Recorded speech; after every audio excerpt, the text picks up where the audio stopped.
Дорогие друзья, я думаю, что прошлое видео с Русланом было вам очень интересно, и мы хотели бы продолжить сегодня новую тему. Приветствую еще раз, Руслан. Приветствую. Обращу внимание на одну твою фразу. Ты сказал о понятии публичного одиночества. Первым эту фразу озвучил Федор Шаляпин. И она была связана с тем, что люди не умели на сцене чувствовать себя неловко. И для того, чтобы научить артиста чувствовать себя свободно на сцене, он ввел понятие публичного одиночества. Когда человек чувствовал сам себя наедине, и зал, который на него смотрел, никаким образом на его ощущения не влиял. Не кажется ли тебе, что иногда, особенно если статистика касается американских церквей, это немножечко вводит в понятие шоуменства?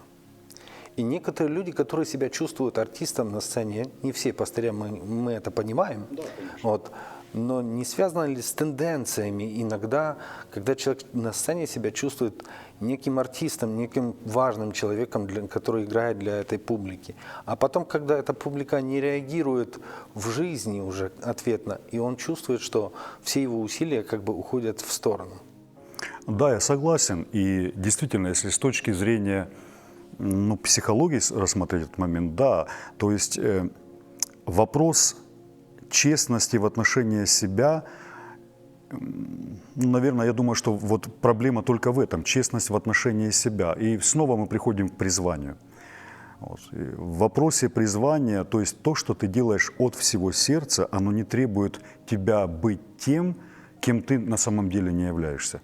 Я понимаю, и как бы я думаю, что не наша цель сегодня говорить о конкретных людях или даже абстрактно как-то говорить о том, что в церкви есть эта проблема. Она есть, эта проблема, конечно. Но я думаю, это проблема все-таки одного человека. Я верю в то, что даже вот те сообщества христианские, где вот есть такие люди или такие лидеры, руководители, оно имеет все-таки благословение, потому что Христос остается главой церкви, также действуют дары Святого Духа. Вопрос, насколько вот этот лидер, он счастлив или нет, удовлетворен или нет. Я понимаю, о чем речь, когда человек сходит со сцены, когда человек сходит с кафедры, когда человек сходит со своего, скажем так, пьедестала, на который он сам себя возвел, он становится тем, кем он есть на самом деле. И в медицине и в психологии это называется когнитивный диссонанс, то есть это вот такое раздвоение личности. По своей сути, это проблема политиков, людей культуры, искусства, и церковь не исключение. Когнитивный диссонанс, он присущ каждому человеку, когда идет вот такое раздвоение, когда на моей родине, откуда я родом, все просто. Донбасс, он имеет свою специфику. Говорят, 2 пишем, 3 в уме о таких людях. 2 пишем, 3 в уме. Это глубоко несчастные люди. Они визуально, публично, они успешные. Но вот эти люди в большинстве своем одиноки. И я не знаю, как ты, я люблю читать биографии успешных людей. И буквально все люди или селебрити, большинство этих людей, 80%, это подавляющее большинство, когда есть откровенный разговор по душам, эти люди говорят, что они глубоко несчастливы или глубоко одиноки. Поэтому я думаю, что вот в этом отношении у церкви есть особенное благословение в лице личности Святого Духа. Иисус оставил нам свое учение.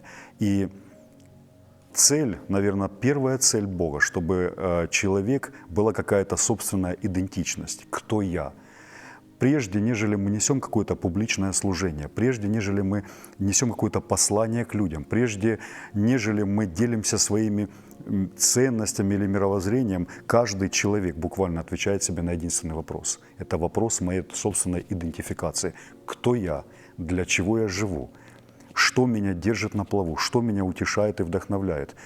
Я думаю, это уже, наверное, тема не священства и не пасторов, это тема христианства. Вот каждый человек на своем месте, ведь каждый призван нести вот свой фронт работы на участках церковного служения.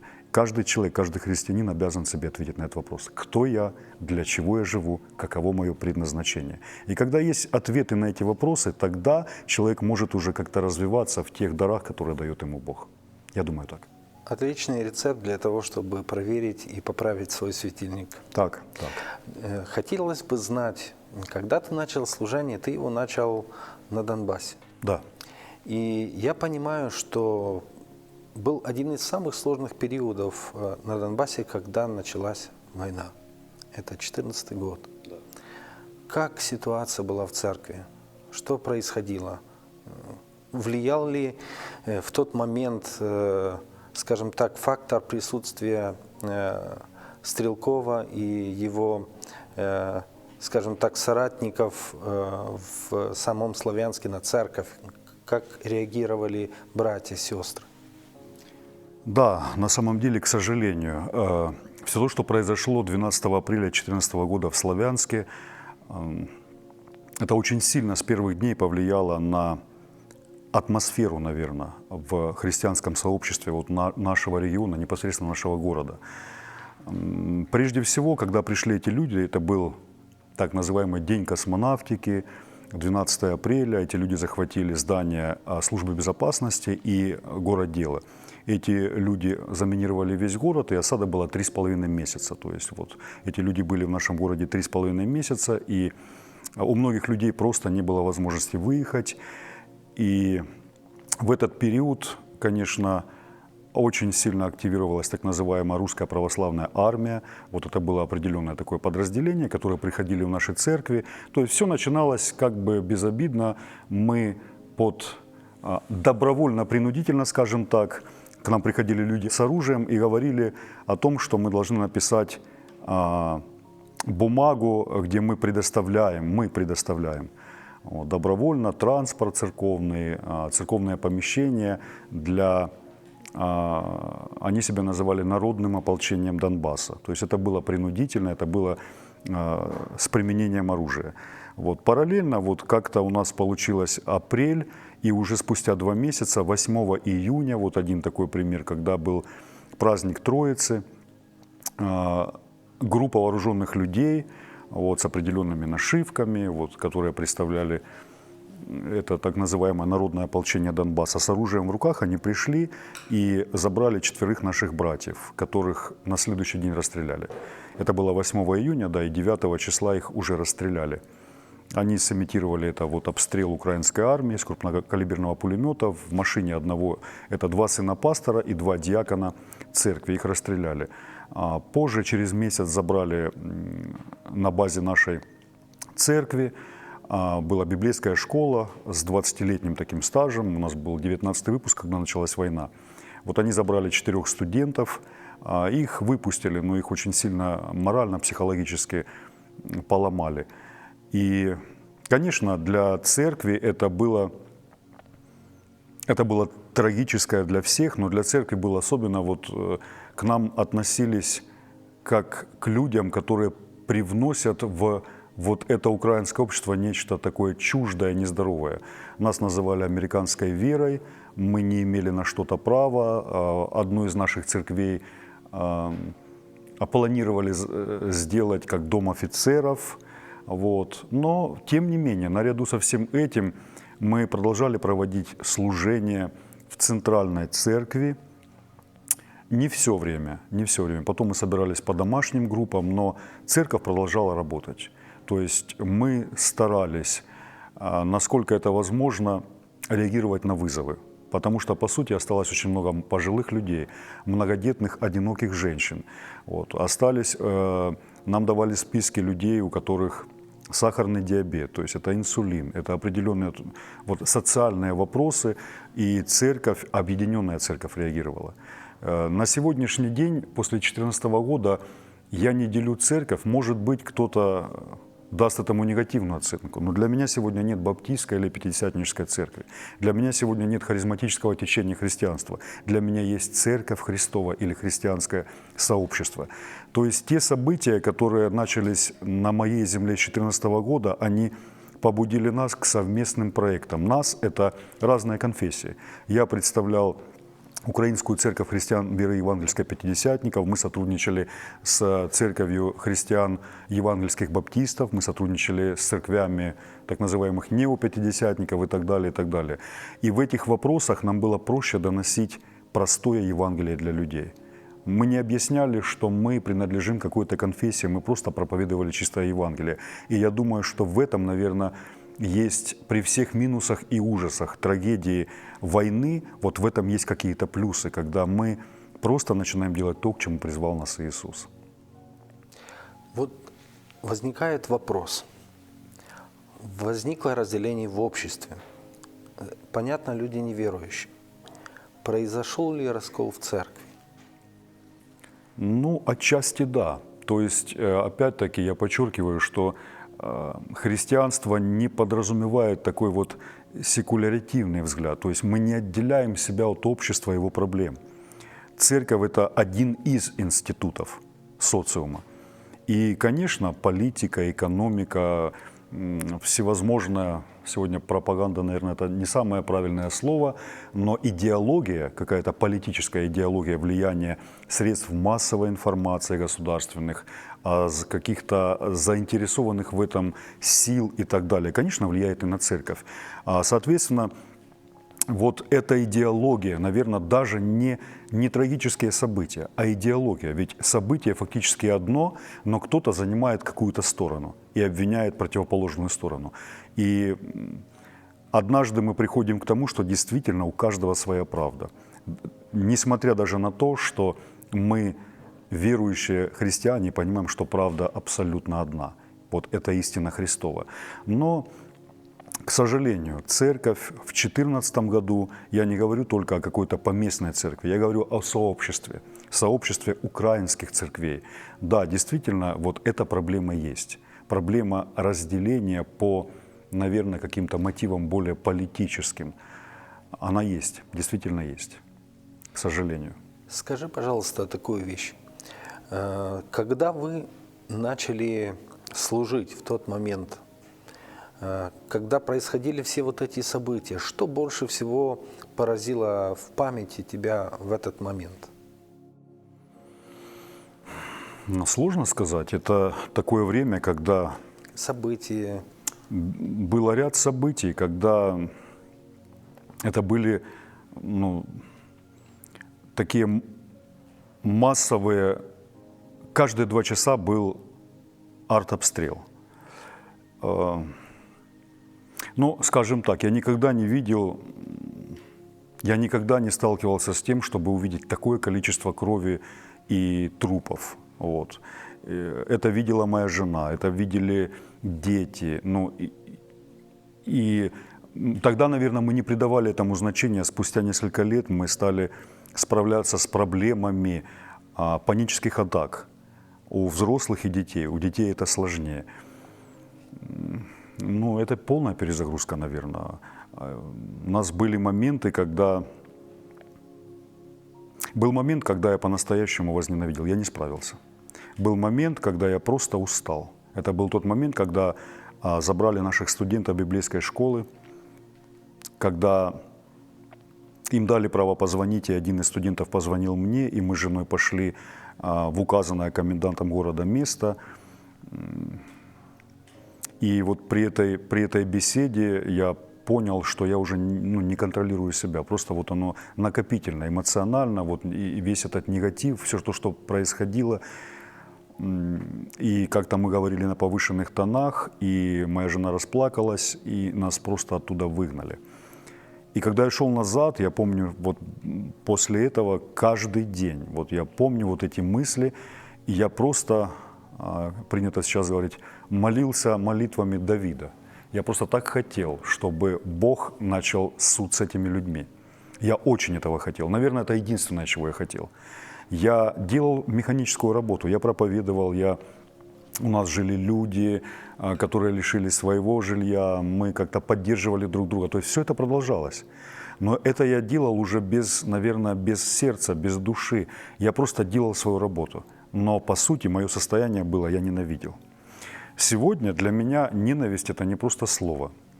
Сегодня с точки зрения богословия вот это понятие ненависти к ближнему, для меня это не просто слова. Я сам это пережил, и я знаю, как это тяжело. Я знаю, что эта проблема, она сегодня так же актуальна, как и 8, 9, 10 лет назад. Бог меня исцелил. Я расскажу всего, наверное, один такой случай, когда это было рано утром. Это было после вот выше пересказанных событий, наверное, спустя 1,5 месяца.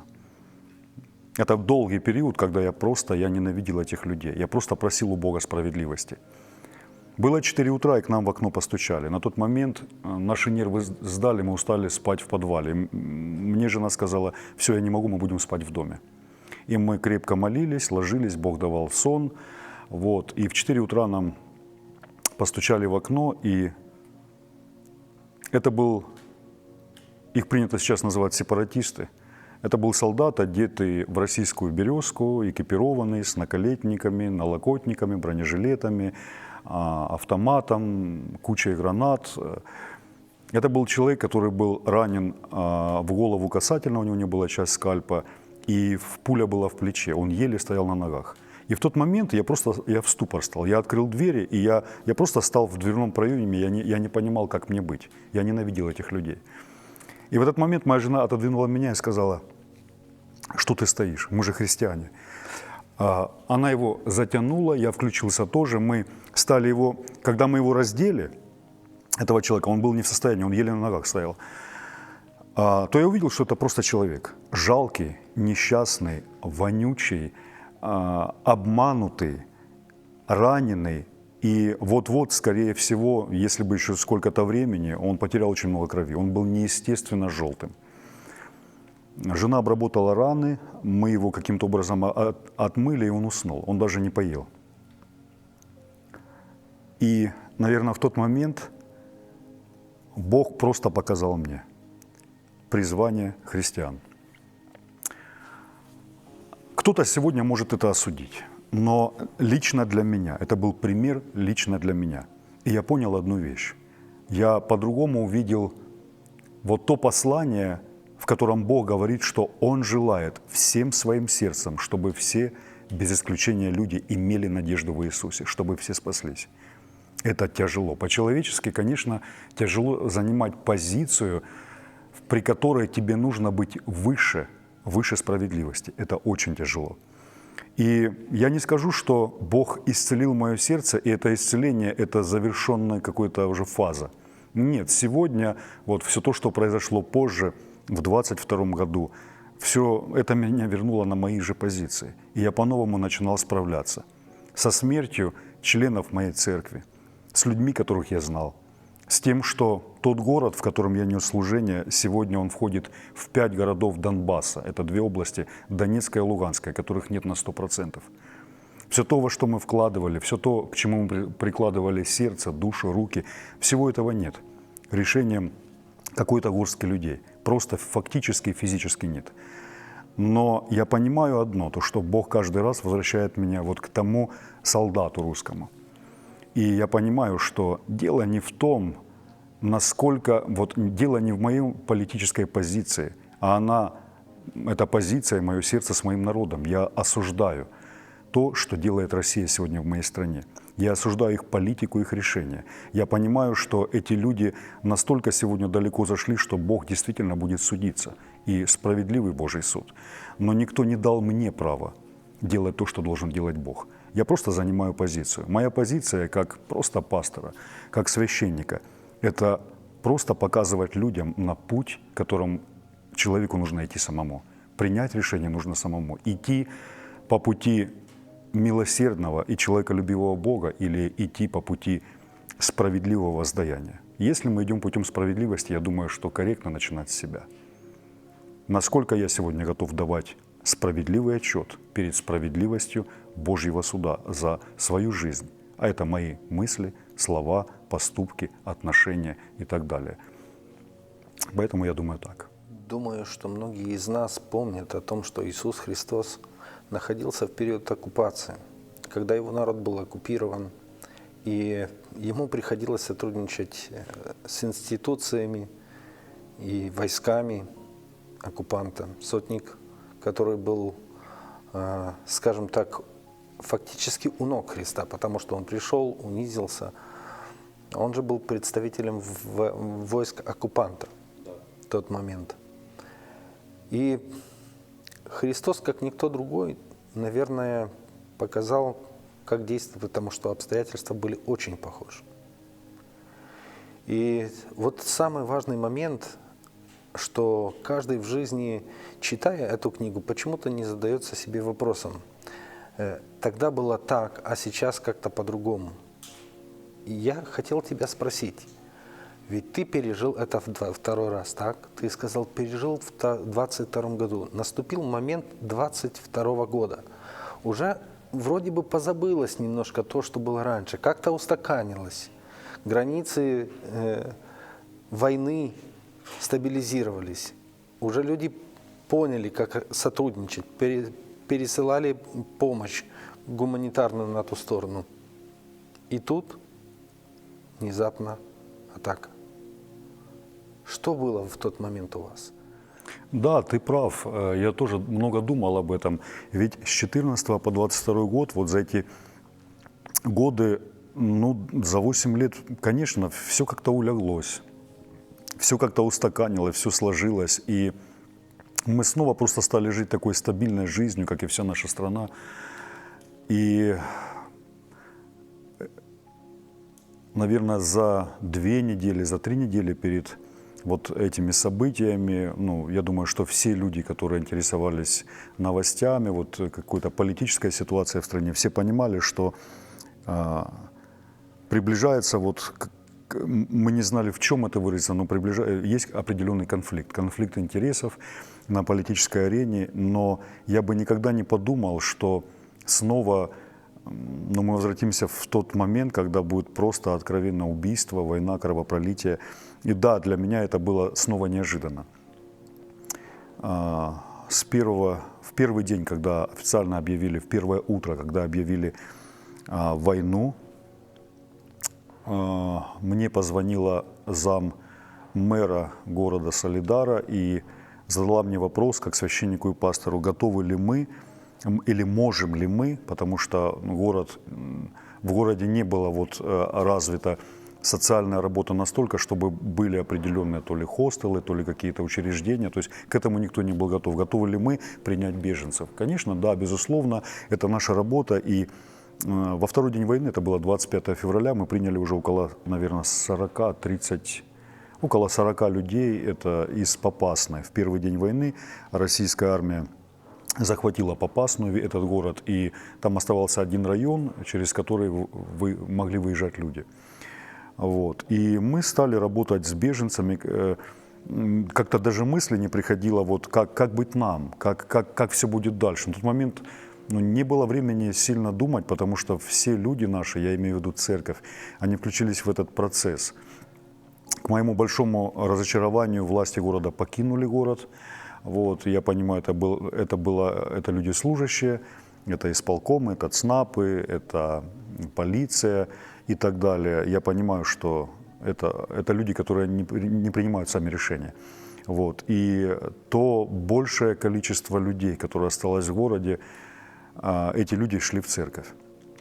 Нам принесли из социальной службы города около 550 личных дел людей, которые стоят под грифом ВЖО. На украинский или по-русски сложные жизненные обстоятельства, важкі життєві обставини. Вот. И мы стали работать. Помимо беженцев у нас был город, в котором было достаточно большое количество многодетных одиноких женщин, пожилых людей и инвалидов. И вот как-то с первого дня церковь включилась в этот процесс. Впоследствии, через месяц нам Бахмут отдал на территории Солидара, это 2 километра от Бахмута, Бахмут отдал общежитие своего колледжа, 4-этажное, где мы заселяли беженцев. Ну вот, как-то не было, наверное, времени, мы были в таком интенсиве, у нас не было времени в этом марафоне задуматься, как быть нам.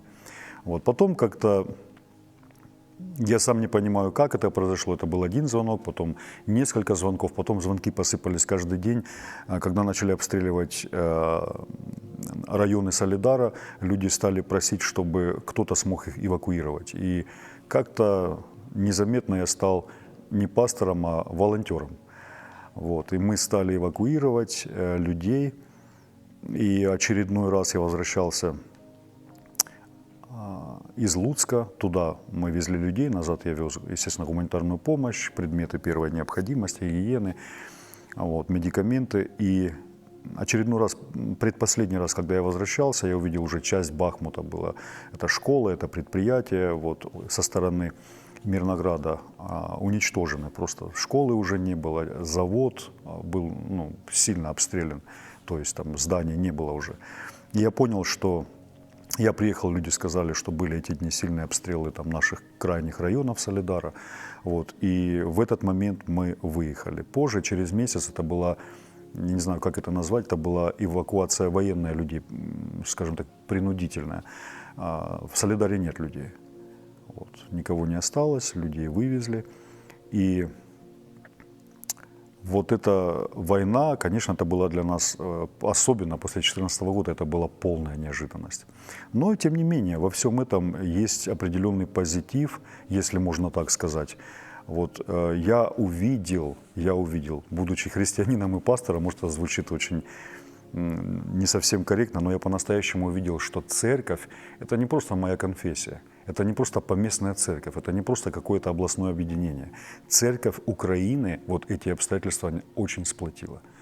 Очень сплотили эти обстоятельства церковь. То есть насколько мы вывозили людей, все люди говорили, какая вы дружная организация, как у вас. У нас в каждом городе были пункты, там, где мы могли переночевать в комендантский час. Было такое количество финансовых продуктов, которые людям давали, которых сопровождали в дорогу, что было прямо как-то неприлично вот брать все это для людей. Я понимаю, что активировались очень много христианских сообществ, миссий, организаций, для социальной работы, и, естественно, это собирало какие-то ресурсы. Но, как всегда, не хватало человеческого ресурса, не хватало людей, готовых ехать туда на ноль, не хватало людей, которые не просто могут ехать, могут просто быть водителем, а людей, которые имеют определенные навыки. Навыки – это медики, это психологи. Вот. И я еще раз благодарен Богу за то, что вот у Бога все в свое время. Я благодарю Бога за то, что буквально с конца 90-х годов христианская церковь в Украине очень много вкладывала в образование. Вот. Сегодня мы имеем уже структуру капелланской, волонтерской работы, именно церкви, верующих людей. И я увидел, как это работает на ноле, на передовой.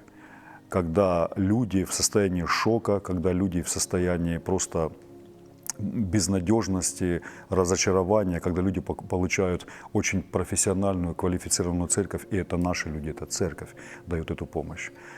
Вот. Поэтому эти события, скажем так, мы не были к ним готовы, но эти события, насколько имеют такой негативный оттенок, это такой один из трагических моментов моей жизни моей семьи и того сообщества, которое я представляю. Но, тем не менее, вот какие-то для себя положительные вещи я увидел. То есть я никогда не разочаруюсь в церкви, как в сообществе людей. Я увидел, если хотите, может это пафосно звучит, самого Христа. И для меня, как для христианина, это еще раз подтверждает и убеждает в том, что я все-таки иду правильным путем к правильным целям. Ты решил приехать в Польшу. Каким образом произошло это решение? Это было откровение, это был совет, это были обстоятельства? Да, почему Польша вообще? Третье – это обстоятельства. Вот все то, что мы говорили выше, вот когда мы выехали, наш город сильно начали обстреливать, и, в принципе, очень быстро. Солидар – небольшой город, там 11,5 тысяч населения. Вот, и он по масштабам совсем небольшой, и как бы уничтожили город полностью очень быстро. Вот, какое-то время мы возили людей еще из Славянска, Краматорска, Бахмута.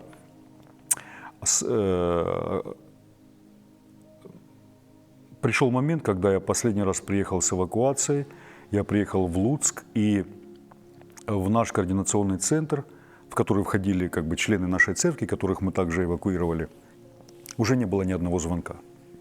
И я помню ту неделю, когда я просто смотрел в окно, когда, да, у меня в Луцке друзья, и вот я очень благодарен Богу за церковь спасения, за церковь Сион. Это наши друзья, это те, с которыми мы когда-то учились, входили в служение. вот, пасторам этих церквей, с которыми мы поддерживали очень долгое время отношения. Вот нам дали дом, нам предлагали вот какую-то часть служения в церкви. Но прежде всего один человек подошел ко мне и сказал: так как ты выездной, вот, а я снят с воинского учета на основании хронического заболевания, он говорит, может быть, ты взял бы жену и хотя бы тебе нужно какое-то время просто перезагрузиться. Здесь в Польше мои друзья, с которыми мы учились еще, вот первое образование, институт, мы учились все вместе. И, естественно, мы приехали в Люблин, потом позвонил друг, это сейчас мой пастор, это старший пресвитер нашего объединения, он говорит, приезжай ко мне. Мы приехали в Польшу на 5 дней, вот, просто перезагрузиться. То, что мы увидели в Люблине, это в реальном времени в одной из наших церквей проживало около 200 людей, беженцев. Мы приехали в Варшаву, я попал на центр для беженцев, на котором было больше 2000 людей, и второй, там, где было около 1000 людей. И я посмотрел на церковь, которая работает. Это были подростки, это были молодые люди. Это была Европа, которая просто активировалась. Я не говорю только за украинские церкви. Это были польские церкви, не только КЗ-пятидесятники, баптисты. То есть это была очень серьезная работа. Это был такой наплыв людей. Если в своем регионе я видел небольшой, в своем узком коридоре Солидара я видел небольшой наплыв, но для нас это тоже было очень много, 500 людей для небольшой церкви, вот, которые жили у нас, которым мы служили. Вот, и за это время у нас около 1000 людей прошло за время вот, 22 года войны, этих нескольких месяцев. И я увидел колоссальный масштаб работы. Вот. И тогда мне один человек задал вопрос: что ты думаешь дальше? Я говорю, конечно, в Украину. Он говорит, ну просто ты для себя вот чем это аргументируешь? Что ты будешь делать в Украине? Вот. Ты будешь максимум волонтером. Ну, ты не сможешь сейчас спокойно проповедовать, ждать воскресенья, готовить проповеди, когда происходит, ну, в твоей стране такое. Я говорю, конечно, не смогу. Я буду продолжать делать то, что мы делаем. И он мне сказал одну вещь. Я верю, что за этим стоит Бог. Он сказал, ты знаешь, есть в жизни, вот из всей массы людей только небольшой процент людей знает свое призвание. Говорит, поверь, волонтеров в Украине очень много. Волонтеров очень много. Людей, способных собирать финансы, привлекать какие-то ресурсы, организовывать людей, делать продуктовые пищевые пакеты, быть капелланами, быть волонтерами. Очень много людей. Сегодня, как никогда, людям, вот наша Украина практически, на тот момент, когда я сюда приехал, в Польше было около 5 миллионов украинцев статистически. Говорят, не хватает служителей. Украинцы, которые приехали от войны, им недостаточно, особенно если это люди верующие, тем более неверующие, недостаточно удовлетворить первые потребности – это жилье и еда. Людям нужна моральная, духовная поддержка. Людям нужен Христос. Несмотря на то, что происходит, людям нужно Евангелие. И вот все это подвигло нас к тому, что мы стояли перед выбором, возвращаться ли в Луцк или оставаться в Польше. Но здесь я видел реальный фронт работы. Вот. И наш старший пресвитер, когда мы были у него дома, он подвел меня к карте Польши и показал вот те города, где уже есть действующие церкви, где идет работа. И это Александр Демьяненко. да, мы говорим об Александре Петровиче Демьяненко. Это старший пресвитер объединения «Слово веры». Это сегодня тот человек, о котором, наверное, я много о нем говорил, без его имени. Вот. Это прежде всего это друг, это служитель, это пастор. Это человек, который на сегодняшний день служит мне. И мы пошли по пути, как говорится, вопреки. Нам предлагали я даже не помню, Гданьск помню, еще какой-то город. Но и кто-то нам сказал, я говорю, вот в самом центре Лодзь. Говорит, ну это такой, говорит, польский Детройт, там так депрессивненько. Вот, и когда мы посмотрели просто в Википедии, вот какое количество людей здесь живет, и когда мы сюда приехали, и так как я сам социолог, я сразу же попросил людей дать статистику, это польские церкви. И когда нам сказали, что здесь вот на прошлый год, на 22 год уже проживало 80 тысяч украинцев в этом городе, я понял, что мы здесь будем начинать нашу работу. Вот так как-то получилось, что это не было сверхъестественное откровение, это был тот выбор, который я вижу сегодня благословляет Бог. Как сегодня выглядит твоя церковь? Церковь Иисуса Христа, но ту, которую Поместная церковь. строишь ты сейчас здесь, поместная. Я думаю, прежде всего, церковь статистически состоит из 65% украинцев и 35% белорусов. У нас есть еще небольшая там малая народность, у нас немножко грузин есть, к нам приходят поляки, но в основном это 65% украинцев и 35% белорусов. Соответственно, мы юридически польская церковь КЗ. Себя мы отождествляем со славянской церковью. Мы не можем сегодня сказать, что мы этническая украинская церковь. Мы все-таки славянская церковь, которая призвана служить всем людям, несмотря на то, что это человек из Грузии, из Польши, из Доминиканы, вот у нас были люди. Дело не в этом. Церковь, по сути, она очень молодая. То есть вот так как-то сложилось, что у нас 80% это люди до 35 лет.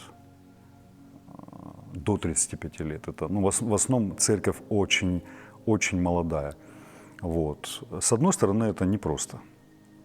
Очень много людей, которые только формируют. Очень много людей, которым 20 с небольшим хвостиком лет, которые только определяются в жизни, определяются своим призванием, определяются со своим, в том числе, семейным положением и так далее.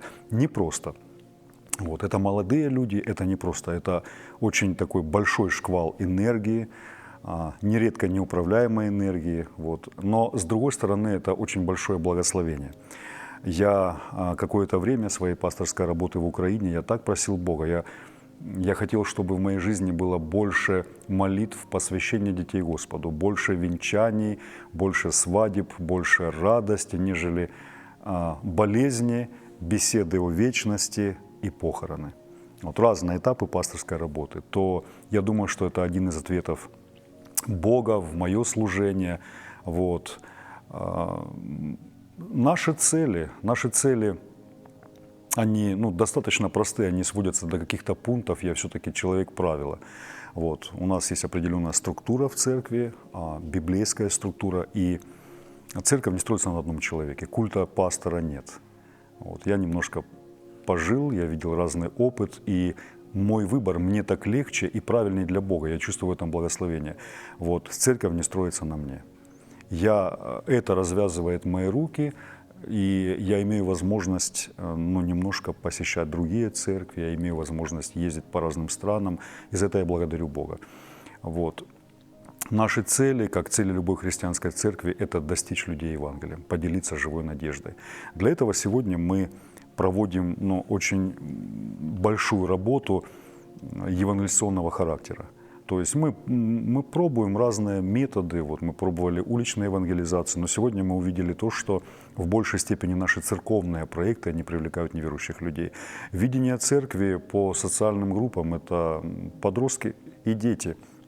Сейчас мы открываем арт-центр, это будет в середине этого месяца сентября, мы открываем арт-центр, в котором уже записаны порядка 100 детей, это неверующие семьи, это, так сказать, реклама. И здесь, на базе церкви, 5 дней в неделю будут проходить определенные мероприятия. Это будет английский и польский язык, это будет изобразительное искусство, то есть художник будет преподавать, учить детей. Это будет театральное и актерское мастерство, современная хореография, шахматы и так далее. Это сложные организационные моменты, но тем не менее это большое благословение. До этого мы проводили не хаотические, но переменные такие программы для людей, и люди идут с удовольствием. Люди, украинцы из нашего города идут с удовольствием. Я смотрю статистически на то, где пробелы. Допустим, в нашем городе большая проблема – это школы, детские сады и кружки для детей. То есть особенно, когда это уже подростки от 9 до 12 лет. Это мы знаем с вами пограничный такой возраст. И когда приезжают в основном, это 85%, это женщины с детьми, потому что по известным причинам не все мужчины могут пересечь границу, то для того, чтобы выжить в Польше, женщине необходимо работать, дети, как говорится, на произволящее. И мы видим, что этот вызов мы можем отреагировать. Вот. Наша цель – создать внутри церкви атмосферу семьи. Скажи, пожалуйста, вы сами это делаете или помогают какие-то фонды, или какие-то люди, или город? Алекс, я тебя люблю за то, что ты всегда задаешь, как говорят, не в бровь, а в глаз. Но на сегодняшний день мы ищем партнеров. Вот, партнеров, которые бы могли стоять или предстоять, ходатайствовать за все вот эти проекты и служения перед Богом, молитвенная поддержка и, конечно, финансовая. Вот. Всегда самая большая проблема – это люди, всегда самая большая проблема – это люди. Но я благодарю Бога, я повторюсь, за то, что в церкви сегодня создается определенная атмосфера. Мы распределили год, вот эти 12 месяцев, на определенные темы, которые звучат у нас 4 раза в воскресном служении за месяц, в молодежном собрании, в подростковом клубе, в воскресной школе. Вот мы берем темы. И, кстати, тема сентября у нас – это служение, это посвящение и наша жертвенность.